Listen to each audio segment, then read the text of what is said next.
Olá, bom dia. Mais um Café com o Presidente no ar. Aquele nosso bate-papo semanal com o presidente da Câmara Municipal de Campinas, o vereador Luiz Rossini. Bom dia, presidente. Bom dia, Mirna. Presidente, a gente começa falando um pouquinho sobre a notícia da semana, que inclusive o senhor usou a tribuna para falar sobre isso, que é essa decisão de que o Palácio da Justiça vai se chamar Palácio da Cidade.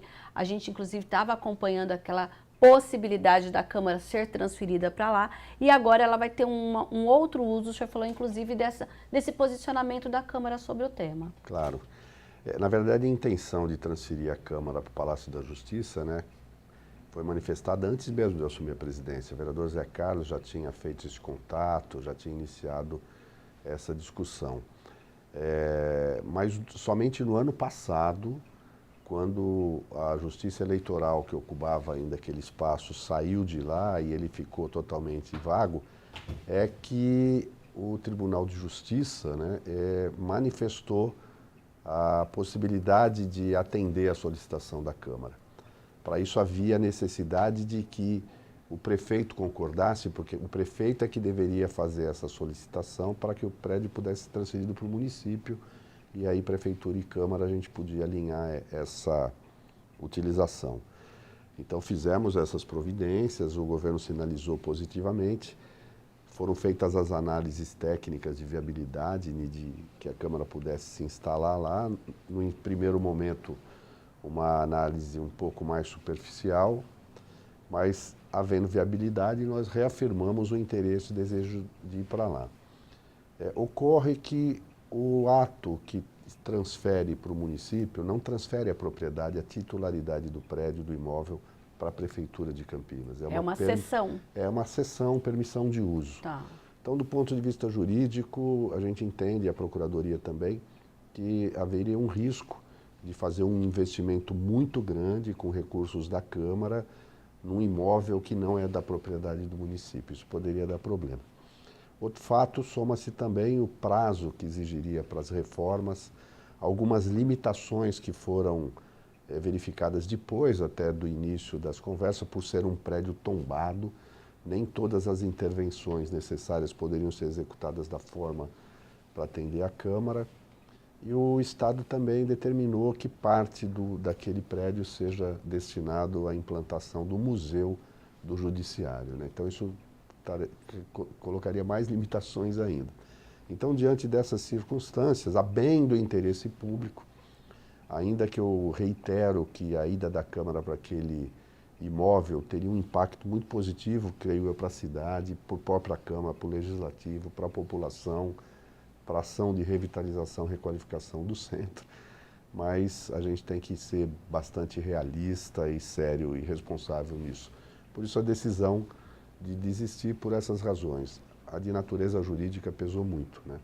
E comuniquei ao prefeito, e ele rapidamente falou, então vamos dar uma outra destinação, porque a Prefeitura pode, sem a necessidade de fazer investimentos como a Câmara teria que fazer, adequar alguns aspectos, pintar, a instalação elétrica e rapidamente ocupar aquele imóvel, oferecendo serviços para a Prefeitura. Então são várias secretarias que ele pretende colocar lá, para tanto Secretaria de Urbanismo, né, a Educação, Eu a lembro, Ceprocamp. presidente, que inclusive no ano passado, em entrevista, o próprio prefeito nos disse que a ideia era sair de vários imóveis que a Prefeitura tem, imóveis locados, e inicialmente vir para cá se nós fôssemos para lá, Exatamente. se a Câmara fosse para lá. E agora a ideia é que esses serviços possam ir direto para lá, Exatamente, é isso? é isso. Então ele vai transferir para lá, obviamente vai facilitar o acesso à população a vários serviços.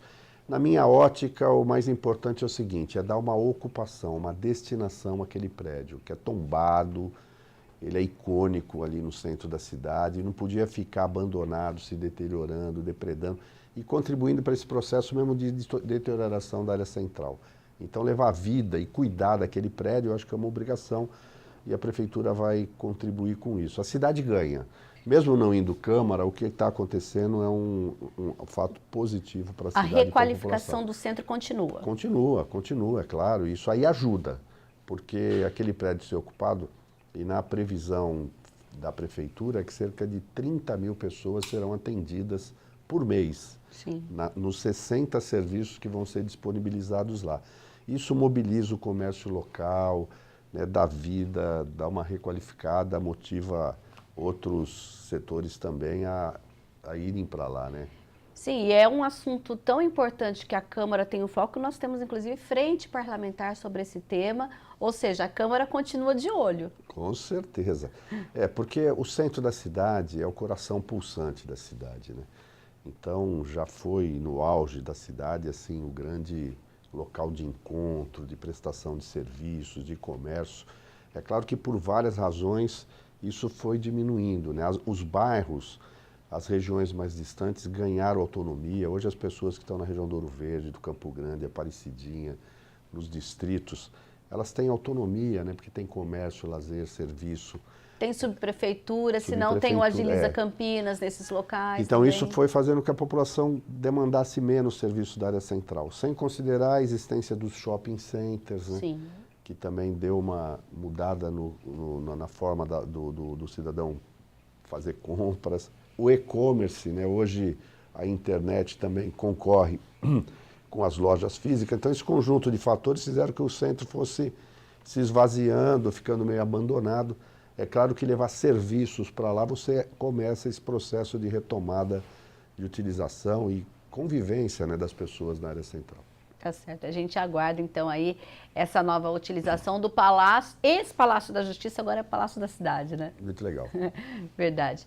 E na última semana, o dia 21, nós tivemos o Dia, né, Internacional contra a Discriminação Racial, na semana em que a PUC Campinas, que tem lá o CEAB, né, que é o Centro de Estudos Africanos e Afro-Brasileiros, doutora Nicéia Quintino Amauro, e da Escola de Ciências da Vida, nós tivemos lá o lançamento do projeto A Cor da Desigualdade, atenção especial à saúde da população negra. A gente sabe que inclusive é uma preocupação de saúde pública, que há algumas doenças específicas para a população negra. O senhor esteve lá nesse lançamento. O que é esse projeto? Qual que é a importância? O que ele vai trazer para a nossa cidade?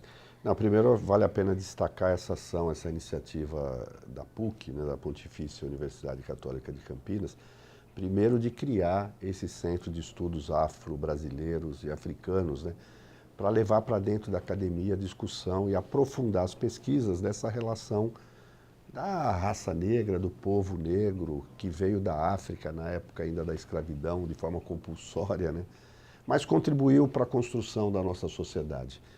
Ainda muitos problemas desse modelo de desenvolvimento e utilização de mão de obra escrava, a gente percebe que deixou sequelas, né? Tanto que as ações afirmativas, né, de inclusão, as cotas raciais, é uma forma da sociedade tentar reparar esses problemas feitos, deixados, legados do passado. Então, essa iniciativa da PUC é fantástica.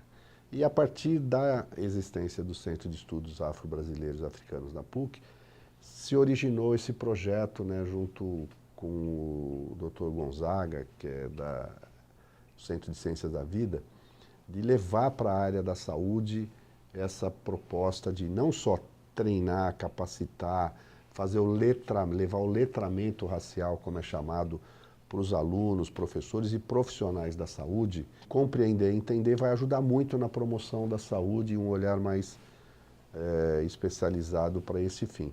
É uma ação importantíssima, uma ação afirmativa importantíssima, que ajuda também a combater, a enfrentar a discriminação racial, o racismo, né, que infelizmente ainda persiste nas estruturas da sociedade. O professor Germano, na fala dele, ele mencionou uma frase do Papa Francisco, que ele falou que o racismo é um vírus, né, que precisa ser combatido, mas às vezes ele fica escondido e às vezes ele desperta, ele aparece na sociedade. E a gente viu isso, infelizmente, mais uma vez na área do esporte, do futebol, Sim. com o que aconteceu lá no Paraguai. A própria fala do presidente da Comebol mostra um pouco o exemplo do que é esse racismo estrutural. O que ele acontece, muitas vezes, sem que as pessoas tenham consciência de que estão praticando uma violência racial contra a pessoa que, quem sofre Sim. esse tipo de violência, marca muito o choro, né, as lágrimas daquele jogador do Palmeiras, Luigi, do Sub-20, demonstra como isso impacta as pessoas. Que inclusive o senhor apresentou uma moção a respeito disso, repudiando o que houve naquele jogo. Né? Sem dúvida, porque a gente não pode olhar isso e aceitar como se fosse normal, né? Exemplos como esse têm que ser utilizados para você combater, né? É o vírus que aparece, você tem que ir lá e tentar extirpar.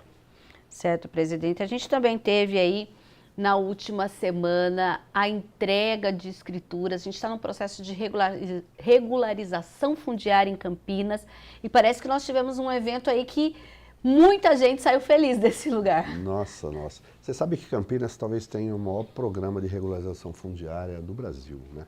Através da Secretaria de Habitação, Coab, a Câmara participou alterando a legislação já no passado, permitindo que esses núcleos pudessem ser regularizados. São antigas ocupações, às vezes favelas, né, que recebem a infraestrutura, saneamento, água, luz, energia, asfalto. E a finalização do processo da regularização é a entrega da escritura.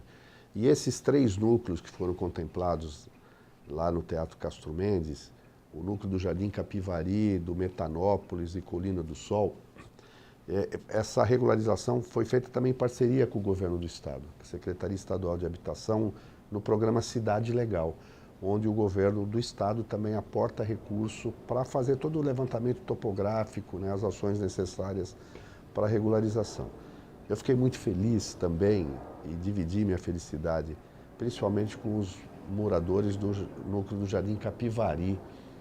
Há mais de 30 anos atrás, eu iniciei, junto com a população, o processo de reurbanização daquele núcleo, ainda no governo Jacob Ittar. Acompanhei para e passo esses vários anos, né, aquilo que foi sendo desenvolvido lá, a infraestrutura levada, e ver a finalização da realização de um sonho com a entrega da escritura é algo que você percebia no olhar das pessoas. É a dignidade, né? É dignidade. Então foi muito bom eu participar disso, a Câmara... Eu, outros vereadores, Carlinhos Cabelô, Luiz Abico, estivemos lá. Muitos vereadores acompanham e ajudam essas comunidades nesse processo de regularização.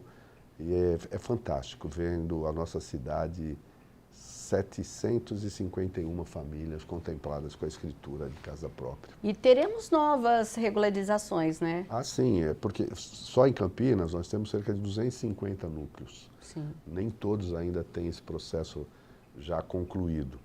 A Coab, ela periodicamente, ela vai fazendo os estudos e incluindo esses núcleos no processo de regularização. É um processo lento, porque exige muito estudo, além da parte de engenharia, levantamento topográfico, divisão, enfim, a parte cartorial, né?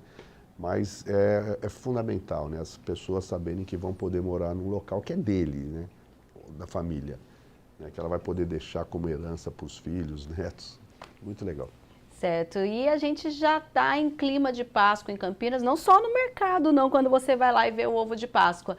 Nós já começamos, inclusive no último fim de semana, a ter aqui atrações do Sonho Encantado da Páscoa, e a gente lembra que as emendas impositivas da Câmara também foram aí, impulsionaram mais uma vez esse evento na cidade. Ah, muito legal.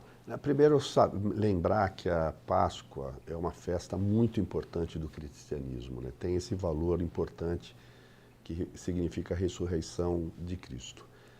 Mas, para além das comemorações religiosas, celebrar a Páscoa tem que ser feito com alegria, né?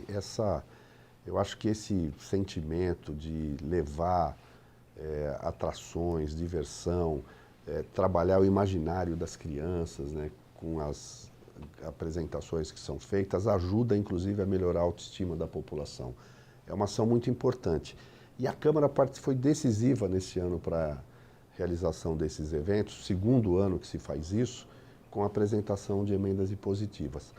Onde os bairros os bairros que receberam esse evento ano passado, a comunidade começou a bater na porta dos vereadores e outros que não receberam também. Também quero. Também quero. Então, os vereadores captando esse desejo da população, entendendo que isso é importante e a população espera isso, porque reúne crianças, famílias, pessoas de todas as idades na praça, é um momento de confraternização também e de celebração. Então, fiquei feliz de ver que mais de 13 vereadores aportaram emendas que está viabilizando essa segunda edição dessas festividades de Páscoa nos bairros. Levar cultura, arte, diversão com qualidade e segurança é muito bom para a população. E a gente lembra que para você saber onde vai ser o próximo show Encantado da Páscoa, é só ir lá no site da Prefeitura, que é o campinas.sp.gov.br. Lá tem todo aí o organograma e o calendário dessas atrações. Presidente, muito obrigada e até a próxima semana. Até a próxima. Esperamos você. Vamos no café? Opa.